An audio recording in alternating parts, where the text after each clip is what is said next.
to Hobie Outdoor Adventures. Each week, we'll take the Hobies and peruse the country in search of adventure, fun, and fish. Whether we're drifting a stream, dissecting a lake, or covering an ocean, we'll show you the tips and tactics to make your next trip successful. Come with us, set your sail, and discover what life in a Hobie is all about. This is Hobie Outdoor Adventures. We're in Southern California, where Hobie Alter started to shape a unique lifestyle based around fun, water, and a quality product. We'll take you back to see how it all started in his parents' garage in 1950. But first, we have some fish to catch. Keaton and Kevin meet up with Morgan at his house, rigging up rods and reels for a big day in La Jolla. Tomorrow, they'll be chasing after yellowtail. So Keaton just arrived in from Texas today. Kev's up from down south, San Diego area, and they got to meet Weirdo Jackson. He growled at him at the door. So I gave Keaton some treats to try to warm up. Roll over. Good. Oh yeah, good boy. It's really great to have Keaton out from Texas. You know, Kevin, Keaton, and I all work together. I got to show Keaton everything, you know, the gear that we use, the spectra, the fluorocarbon, and the lures and everything.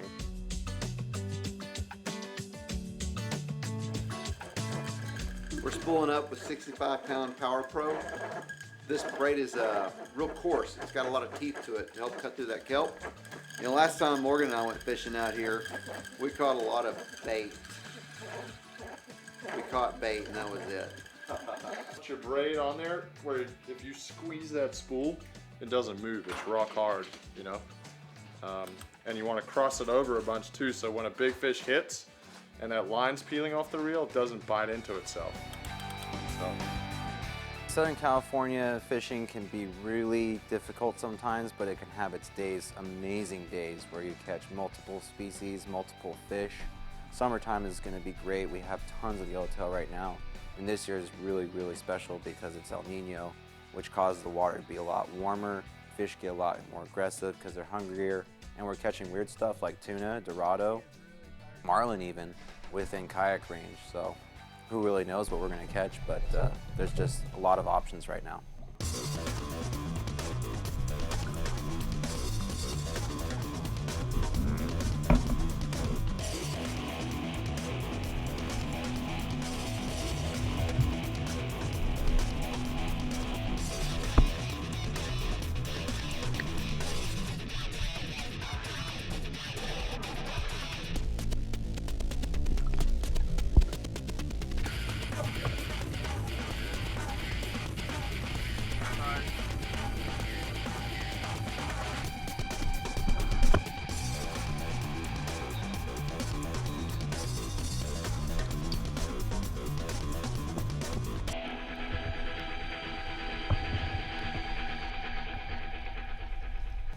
I've gotten out 3 times yellowtail fishing so far this summer, and every time I've gotten into some good fishing, you know, 3 or 4 yellowtail off the kayak, and that's really exceptional. But the crazy thing is we're seeing bluefin tuna coming in close, we're seeing dorado, yellowfin tuna, and a lot of hammerhead sharks. So we rigged up a few different outfits because we didn't know what we're gonna run into. Kevin caught a bluefin tuna last week, so it's crazy.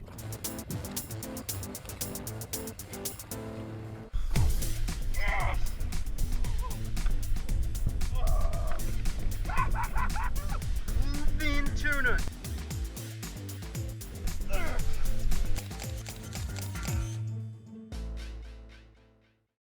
Hobie Outdoor Adventures is brought to you by Lowrance Structure Scan 3D.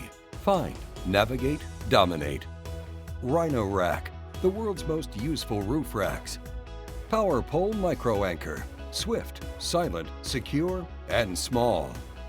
And by AftCo, American Fishing Tackle Company. Welcome back to Hobie Outdoor Adventures. Today we're in Southern California where Hobie's history began. Morgan and Kevin are launching a Pro Angler 14 and going after yellowtail in La Jolla. We finally made it to Southern California after shooting almost 4 years of Hobie Outdoor Adventures episodes. We're fishing La Jolla, which is also called the Jewel because it's such a great fishery. It's really one of the birthplaces of kayak fishing along with Malibu. So it's always exciting going out there. There's a really nice launch at La Jolla Shores. The surf is usually pretty flat. We're gonna go straight out from there. Within an hour, we're in world-class fishing water. How amazing is that? And we're in the city of San Diego. No one would ever think that there's something like that available for anglers, but there is. We heard that bait was going to be really, really hard to catch. But lo and behold, we pedal out past the reserve, and there's just bait like rain on the water. It was incredible to see. Just a beautiful morning, you know, no surf, great weather. Making bait is really fun, you know. It's a real visual thing at times, and other times you're looking at your Lowrance and dropping 60 or 80 feet down in the water column to catch it. And you know, when you're getting a lot of good bait, you're just setting yourself up for a good day. So it's exciting, especially when you know you've got 30 healthy greenback mackerel in there. I still want to fish 40 pound though. Still not sold on your 30. All right, well, we'll see who gets bit first, right? I know, it probably will be you. Well, I've known Morgan for years. My dad first bought me my kayak. I was in Fastlane where he used to work. And so this was probably 8 years ago. I had talked with him and I was always excited to see him because he had great stories about Mexico. And I was always excited about getting out there and trying to kayak fish myself. And then it just turned into an obsession. But he really started it for me, and now I work for him, and it's really awesome because we've had a lot of history together and we fish together, and he's a really great guy, and I couldn't imagine working for anyone else. Give him the little torpedo drop back into the water. They're full of muscle, pretty fish. All the reports we were getting were to go southwest, further out. So we kind of decided together to head out that way. And first thing that happens is we run into a hammerhead shark. Come here, buddy. Ow! Holy crap, that thing's huge!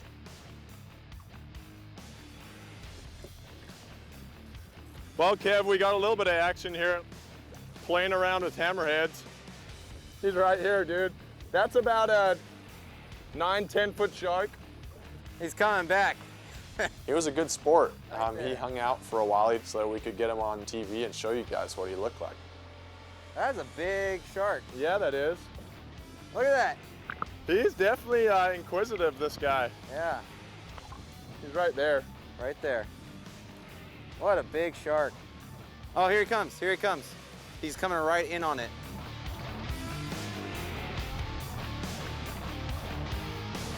They're really not out to get us at all. They're just there because their food's there. They're eating bonita and yellowtail and all that stuff that we're catching too. So we're just having fun with them. They're great.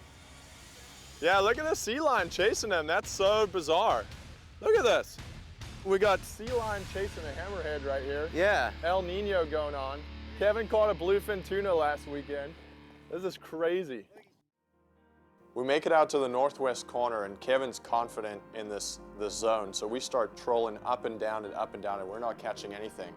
Kevin says to me, listen, you make the call, you know, what do you want to do? So I said, well, let's just make this pass one more time. And as we're going south again, my live bait goes off. That thing was crashing the surface. Do you see that? Yeah. This is actually really, really rare that I catch, well, hook a fish before Kevin. Usually he schools me out here. I got him right That's here. all for you, man. Is that yellow? Yeah, it's a yellow. Nice. You got Oh, grippers? shoot. I got a nice, seal. Good yellow. I got a seal. Get him, get him, get him.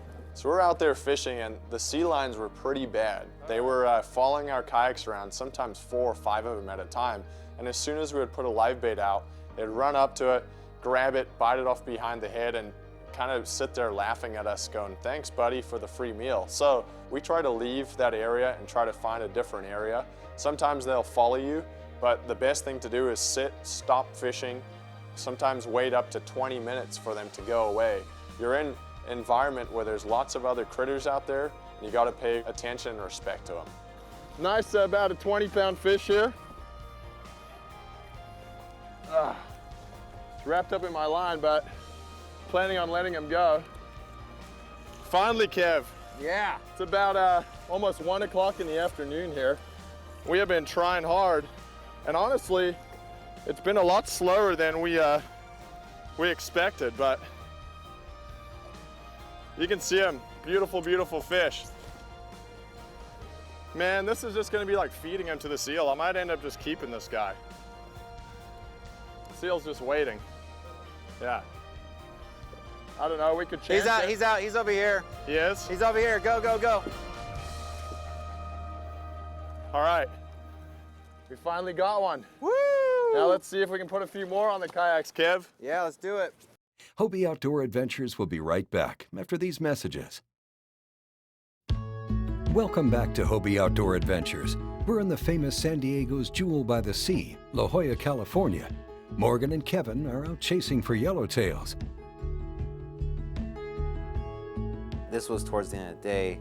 We were losing a little hope. We were getting a little desperate. We had no bait pretty much. I think me and him together had a combined 4. In the back of my mind, I'm thinking that I know where the fish are. We caught fish this morning. We need to go back there. So I ran out as fast as I could. Must have been 4.5 miles an hour on those pro anglers. That Mirage drive was just kicking, boom, boom, boom, boom, boom. And I had 1 bait left in my tank. And a sea lion wasn't gonna grab it, and a shark wasn't gonna grab it. I wanted a yellowtail. So I saw this nice sonar pattern on my Lowrance fish finder, and I dropped a bait in the water. Within 30 seconds, I was bit. All right, well, I'm on. Big yellowtail. You can see the head throbs from the rod tip. Look at that line coming off. Oh man. Coming up, we got about 60 feet left. See him coming up on the Lowrance. You look like you're bigger than Morgan's.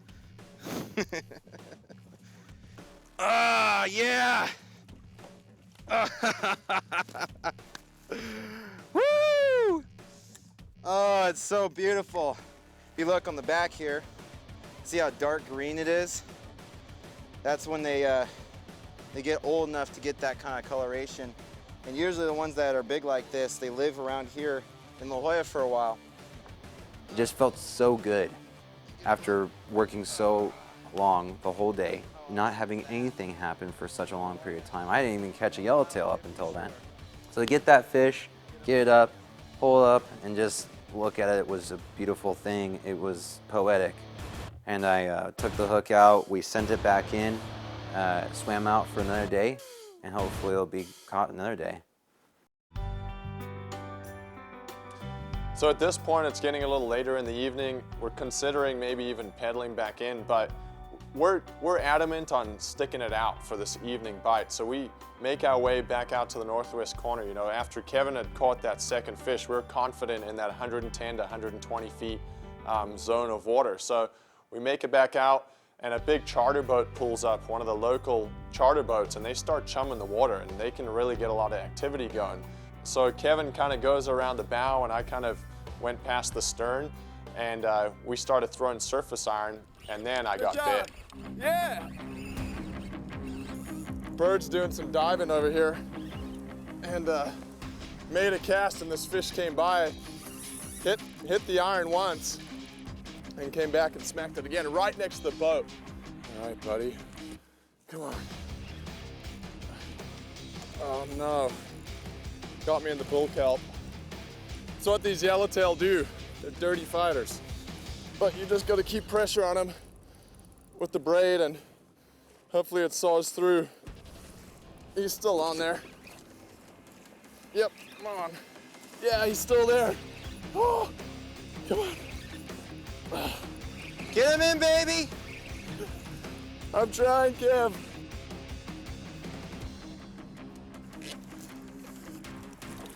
Nice, yeah!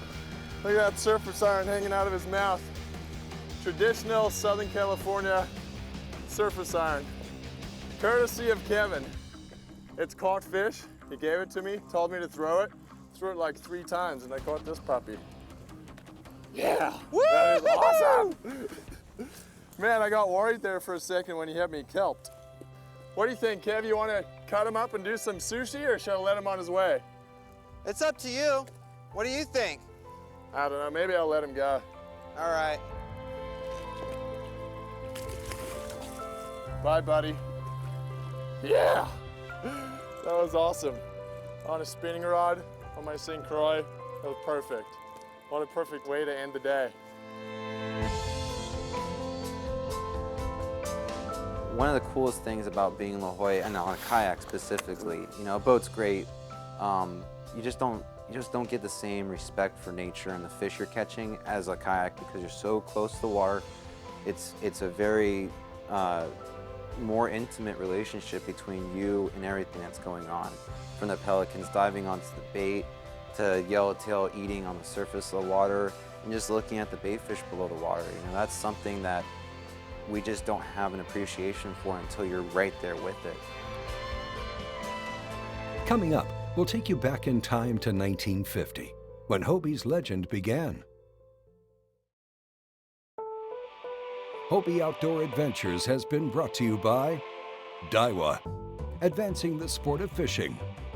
Ram Mounts, made in the USA, your best connection. Hobie Polarized, trusted, quality, heritage. And by St. Croix Rod, the best rods on earth. Hobie Cat Company is located in Oceanside, California. I live down in Encinitas, so I have a short drive. I'm kind of in between La Jolla and Oceanside, so I like it, you know, in between work and play. So yeah, it's super cool to have Hobie Outdoor Adventures finally make it to Southern California, you know, to be able to showcase what we do on a daily basis. We're always developing new product. We have a big team of engineers that are out using the product, out enjoying the product, and coming up with new ideas all the time.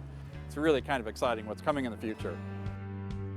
One of the key ingredients that goes into the kayaks is this polyethylene plastic, and it's actually specially formulated for us. The UV protectants, the colorant, is all compounded into the plastic. It makes it last a whole lot longer, and it becomes a much stronger product.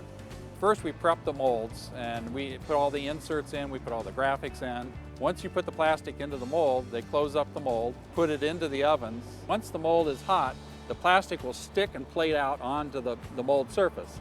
Then it's taken out of the ovens and put into the cooling stand. And then when the whole boat is all cooled, it goes into another cooling splash, and then it's ready to be assembled. Install the hatches, the handles, the steering, the rudders. That's all done in the assembly area.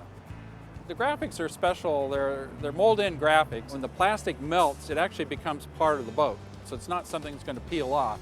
It actually is integrated with the plastic, and so it becomes a permanent decal. The great thing about Hobie Cat Company and Hobie in general is just the history, you know. There's so much that has gone on under the Hobie name, and there's so many great people that work at Hobie Cat Company that dedicate their lives to sailing, to kayaking, to fishing. We're believers in our product. We use the product, we live the lifestyle, and Oceanside's a great place to live. We can enjoy this product year-round. It's where Hobie grew up. We're true blue Southern Californians and love the product, love the outdoors, love the water. What better place than Southern California? So it only makes sense that we manufacture right here because we want to live here. Today we're so proud to take you back to Hobie's birthplace, where it all began in Laguna Beach, California. Hobie Alter started off shaping surfboards in 1950 in his parents' garage, and that was the kind of the foundation of the whole Hobie company. It started with the simple act of shaping a surfboard. We use the same processes today that we used then to make surfboards. Not one board is ever exactly the same, so they're always a little bit different, and that's part of the beauty, that we're still making boards in the USA, handmade the same way Hobie did it since '58. This board in particular is a board I shaped for my daughter, so it's meaningful to me that I made it specifically for her. So it just means a lot in that way, and that we surf together. You know, I get to talk to my daughter and find out what her favorite colors are. It's very meaningful to build something for your family. It's what Hobie did for his kids. This is a true family organization that we still work with, and that family is ingrained in everything that we do. I'm proud to be part of it. The first 7 boards he shaped were these balsa icons, and this is one of the original boards that he shaped. And to me, this is the foundation of the entire brand. It started with a simple act of shaping a surfboard is what founded Hobie. And he was an innovative then, innovative still till today. In the late 60s, he was the biggest surfboard manufacturer in the world when the surfboard boom hit. But he still had an itch to do other things. So in the mid-60s, the Hobie Cat was a worldwide phenomenon that took over the whole world. So he came from being the biggest surfboard builder in the world to creating the Hobie Cat, which was another worldwide phenomenon, still going on till this day. It seems incredible that one man's vision could provide so much fun for watermen and women the world over. But in that department, Hobie Alter stood alone. He didn't just create toys, he created a way of life, a new way of looking at our watery world. The dream born on the beach in 1950 has become reality, not just for Hobie, but for new generations of dreamers, all of whom continue to spell fun in the sun, the surf and the sand with a flying H.